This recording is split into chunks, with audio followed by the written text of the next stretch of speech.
नमस्कार फ्रेंड्स, कैसे हैं आप सब। होपफुली आप सब बहुत अच्छे हैं। घर में रहकर बहुत आसानी से और बहुत अच्छे से आप लोग अपने एग्जाम्स के लिए प्रिपेयर कर रहे हैं।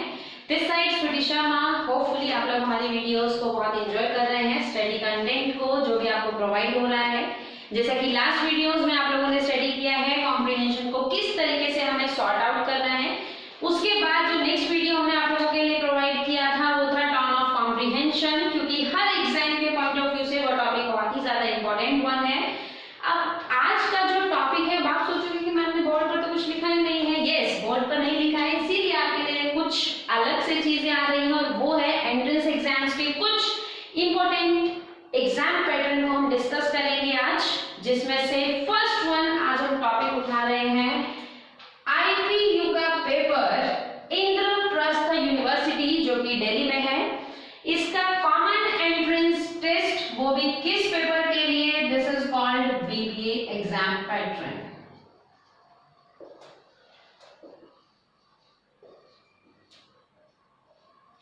अब अगर कोई बच्चा चाह रहा है बीबीए के लिए प्रिपेयर करना, उसके लिए आपको पता होना चाहिए कि बीबीए की फुल फॉर्म क्या होती है। दूसरी बात, अगर आप हमारा चैनल देख रहे हैं फर्स्ट टाइम तो हमारी सब्सक्राइब करना मत भूलिएगा, हमारे वीडियोस को लाइक करना मत भूलिएगा, जैसा भी लगे फीडबैक जरूर देना, अपने फ्रेंड सर्कल में शेयर करना बिल्कुल नहीं भूलना है। तो स्टार्ट करते हैं आज का हमारा फर्स्ट एग्जाम पैटर्न डिस्कशन, जो कि है कंप्लीटली बेस्ड आपके अंडर ग्रेजुएट कोर्स बीबीए पर। अब फर्स्ट ऑफ ऑल बीबीए की फुल फॉर्म हमें पता होना चाहिए। तो बीबीए की जो फुल फॉर्म होती है वो क्या होती है, यस बताइए क्या होता है। This is bachelor of business. अब आप लोग बोलोगे application, not bachelor of business administration. क्या होता है बीबीए की full form, bachelor of business administration. Clear. अब आईपीयू जो आपका एग्जाम कंडक्ट कराता है बीबीए के एंट्रेंस के लिए, आईपीयू मींस मैंने आपको पहले बताया है इंद्रप्रस्थ यूनिवर्सिटी, जो कि दिल्ली की यूनिवर्सिटी का एक पार्ट बनता है। क्लियर है, दिल्ली में वो एस्टैब्लिश्ड हुआ है बहुत पहले। तो बीबीए के जो एग्जाम पैटर्न की आप बात करो, उससे पहले आपको फॉर्म फिल करना पड़ेगा। फॉर्म फिल करने के लिए कुछ क्राइटेरिया आपके पास होता है कि सिर्फ इसी एज के बच्चे उसको फिल कर सकते हैं, सिर्फ यही क्वालिफिकेशन उसके लिए होनी चाहिए, इतना आपको उसके लिए फी देना है, रजिस्ट्रेशन फी जो आपका रहता है। कब आपका वो लास्ट डेट है रजिस्ट्रेशन का, किस दिन हमारा पेपर कंडक्ट होगा, किस दिन हमारा काउंसलिंग का डेट होगा। तो ये सब चीजें आप लोग नोटिफिकेशन में इतना डीप में जाकर नहीं स्टडी करते हो, क्योंकि हमें क्या आदत है बनी बनाई खिचड़ी खाने की। तो उसी के लिए आपके सामने आज प्रेजेंट कर रहे हैं बीबीए की कंप्लीट नोटिफिकेशन बहुत ही कम टाइम में। सबसे पहले अगर हम यहाँ बात करें एज की, तो एज हमारे पास होनी चाहिए बियॉन्ड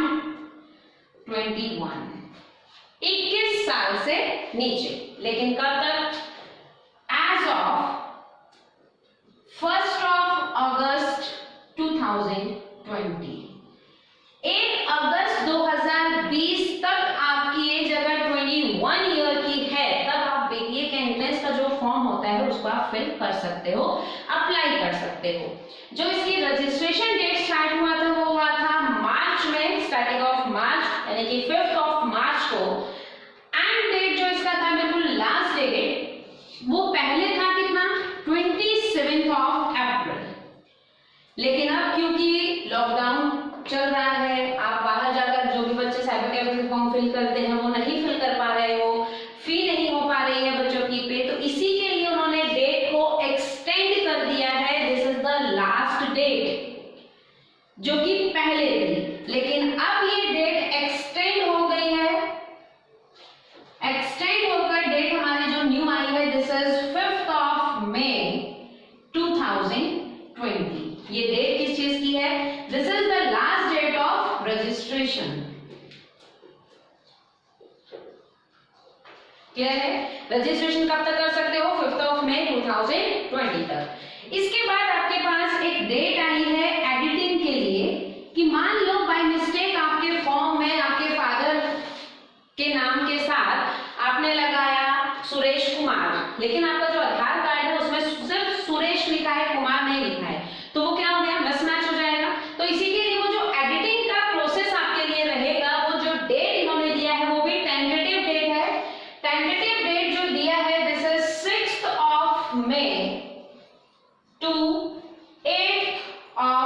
May 2020। ये है एडिटिंग का डेट। ये चीजें क्लियर है। फिर बात आती है कि एग्जाम किस डेट पर होगा। तो एग्जाम की जो डेट टेंटेटिव अनाउंसमेंट किया है वो भी एक्सटेंड कर वो किया है 20th of May to 30th of May 2020। ये कब का डेट है? एग्जाम डेट है। क्लियर है? ये भी टेंटेटिव है, एक्सटेंड होने के बाद जो आपके सामने बताई जा रही है। अब इसके बाद जो आपकी काउंसलिंग की डेट होगी, रजिस्ट्रेशन हो गया है भाई, पेपर आपने दे दिया है, पेपर के बाद रिजल्ट आपका आ गया है, रिजल्ट के बाद जो काउंसलिंग का जो डेट है, काउंसलिंग डेट इन्होंने दिया है in the mid of June. कब दिया है? मिड ऑफ जून में। वो भी टेंटेटिव है, इट में बी पोस्टपोन्ड हो सकता है बट श्योरिटी नहीं है। टेंटेटिव डेट है मिड ऑफ जून में। फर्स्ट काउंसलिंग जो इसका रहेगा होगा मिड ऑफ जून। तो ये तो था सिर्फ फॉर्म फिल करने के लिए। अगर कोई बच्चा सोच रहा है कि उसे बीबीए एंट्रेंस प्रिपेयर करना है तो कंटेंट के लिए आप हमसे जुड़े रहिए। ये सिर्फ हम आपको फॉर्म फिल करने का एक क्राइटेरिया बता रहे हैं कि इस ऐसे तरीके से वो फिल करोगे। इसके बाद अब यहाँ बात आती है कि उसके लिए क्वालिफिकेशन हमारे पास क्या चाहिए। क्वालिफिकेशन आपका पास आउट होना चाहिए 12th। ठीक है, लेकिन एक कंडीशन यहां पर है कि ये 12th पास आउट आपका इंग्लिश लैंग्वेज के साथ होना चाहिए। इट में भी वो कोर हो, इट में भी वो इलेक्टिव हो, दोनों में से वो चाहे कोई भी हो, चाहे वो कोर हो चाहे वो इलेक्टिव हो। अब 12th पास में इंग्लिश लैंग्वेज कंपलसरी है भाई, कोर हो या फिर इलेक्टिव। ये चीजें क्लियर हो गई। हमने बताया एज, लास्ट डेट, एडिटिंग की date, exam date, qualification, 12th pass out होना चाहिए, इंग्लिश कंपलसरी है, सब्जेक्ट आपके पास 12th में होना चाहिए। अगर वो चीजें नहीं है तो नहीं फिल कर सकते हो। इसके बाद यहाँ पर बात आती है कि रजिस्ट्रेशन जो फी है वो कितना रहेगा। वो रहेगा भाई आपका 1200 rupees only for each and every category. इसमें ऐसा नहीं है कि यूआर के लिए 1200 है तो ओबीसी एससी एसटी के लिए वो काम है, नहीं, ऐसा कुछ नहीं है। वो सबके लिए सिमिलर है। 1200 रुपीज आपकी रजिस्ट्रेशन फीस रहेगी। उसके बाद जो आपका एडमिशन प्रोसेस होता है उसकी जो भी फीस रहेगी, कॉलेज जो भी आपका अडॉप्ट होगा तो वो आप उसके अकॉर्डिंग देखिएगा। ये सिर्फ रजिस्ट्रेशन फीस है, ये चीज ध्यान रखना। क्लियर है? अब ये सारा हो गया डिस्कशन। एग्जाम जो कंडक्ट होता है वो कौन से मीडियम में कंडक्ट होगा ये भी ध्यान रखना। मीडियम ऑफ एग्जाम वो सिर्फ और सिर्फ कंडक्ट होगा भाई इंग्लिश लैंग्वेज में। यहां पर आपके पास कोई दूसरी लैंग्वेज की चॉइस नहीं होती है कि कोई बच्चे होते हैं ना कि इंग्लिश मीडियम में हम नहीं कंफर्ट जोन में आते हैं, हमें हिंदी मीडियम में कुछ क्वेश्चन चाहिए होते हैं। तो बीबीए का जो भी एग्जाम होता है, एंट्रेंस एग्जाम आईपीयू के अंडर, वो सिर्फ इंग्लिश मीडियम में ही होता है। हिंदी मीडियम में आपके पास वो पेपर या किसी भी दूसरी लैंग्वेज में वो पेपर में क्वेश्चंस आपके सामने नहीं आते हैं।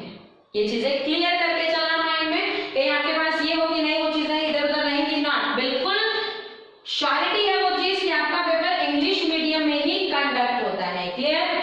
फिर बात आती है मोड ऑफ एग्जाम।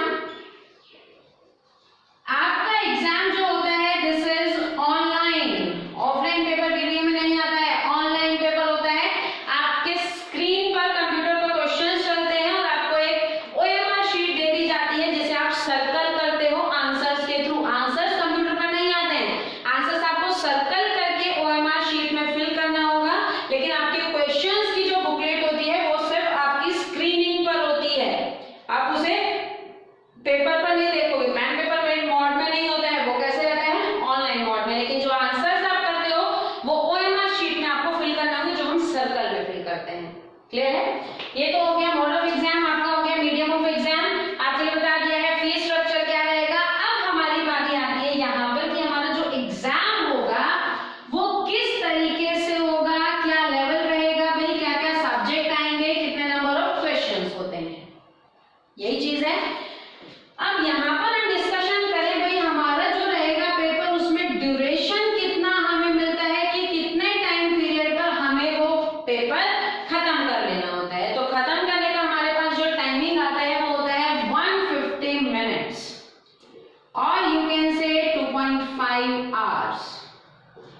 2.5 घंटे में आपका पेपर खत्म हो जाएगा, जिसमें नंबर ऑफ क्वेश्चंस हमारे पास जो होते हैं वो होते हैं कितने? 100। नंबर ऑफ क्वेश्चन कितने होंगे? 100। अगर आपका करेक्ट आंसर है तो करेक्ट आंसर के लिए आपको जो मार्किंग मिलती है, this is 4 mark for each. और अगर आपका रॉन्ग आंसर है तो रॉन्ग आंसर के लिए आपके पास जो नेगेटिव मार्किंग, जिसे आप लोग बोलते हो, नेगेटिव मार्किंग यहां पर होता है भाई कितना? -1 फॉर ईच रॉन्ग आंसर। ठीक है, तो टोटल मार्क्स आपके जो बनेंगे वो हमारे बनेंगे भाई कितने? 400। अब आपका जो मेरिट बनता है वो कितने में से बनता है? 400 में से। ये आपको हो गया एग्जाम की बात कि कितने टाइम का रहेगा, नंबर ऑफ क्वेश्चंस क्या होते हैं, करेक्ट क्वेश्चंस के लिए कितने मार्क्स, नेगेटिव मार्किंग जो रहेगा वो कितना। अब यहाँ पर बात आती है कि जो ये ड्यूरेशन दिया है उसमें टाइम स्लॉट्स वहां पर कुछ मेंशंस है उनकी नोटिफिकेशन में, जो कि वो भी टेंटेटिव उन्होंने दिया है कि इस ड्यूरेशन पर हमको एग्जाम्स कंडक्ट कराएंगे। उसमें जो टेंटेटिव आपके पास शिफ्ट दी है वो शिफ्ट है 8 o'clock से 10:30 AM, 12:30 से 3 o'clock और 5 o'clock से 7:30।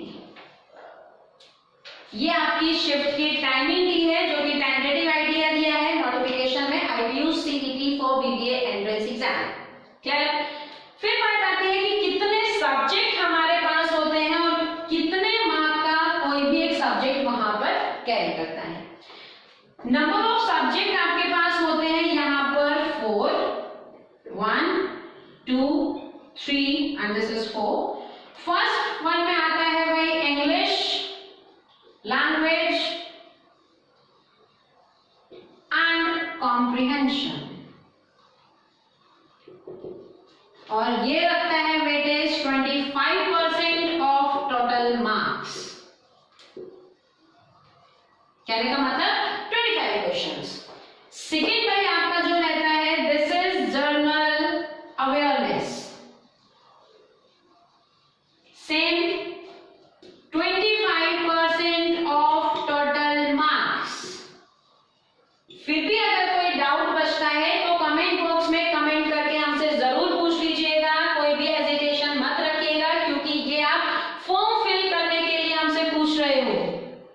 हेजिटेशन कुछ मत रखना और लास्ट डेट को ध्यान रखना। क्या है आपके जब फॉर्म फिल करोगे उसकी last date? This is 5th of May 2020। Clear? Subject आपके पास आएंगे 4। First one English, second one is general awareness, third one is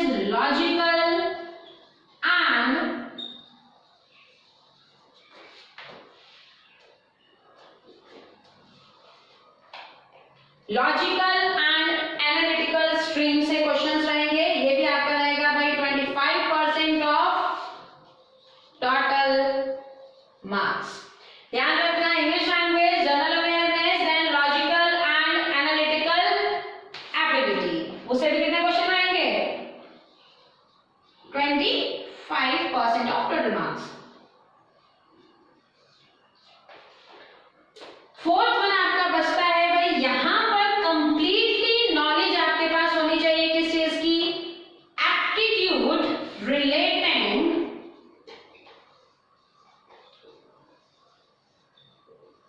अब आप किसके बारे में स्टडी कर रहे हो? Business administration. और बिजनेस एडमिनिस्ट्रेशन के लिए आपके पास जो नॉलेज यहां पर मांगेगा वो होगा of the field of management to the field of management and communication skills. Weightage ये भी सेम रखेगा 25% ऑफ टोटल मार्क्स। तो यहां पर वेटेज हो रहा 25 question, 25 question, 25 question, 25 question, total मिलाकर 100 क्वेश्चन। एक क्वेश्चन 4 नंबर का, नेगेटिव मार्किंग 1 मार्क की। सारी चीजें यहां हमने रेक्टिफाई कर ली है। इंग्लिश लैंग्वेज में क्या क्या टॉपिक्स आपके लिए इंपॉर्टेंट वन है वो ध्यान रखना। वो कैप सेशन की अगर हम बात करते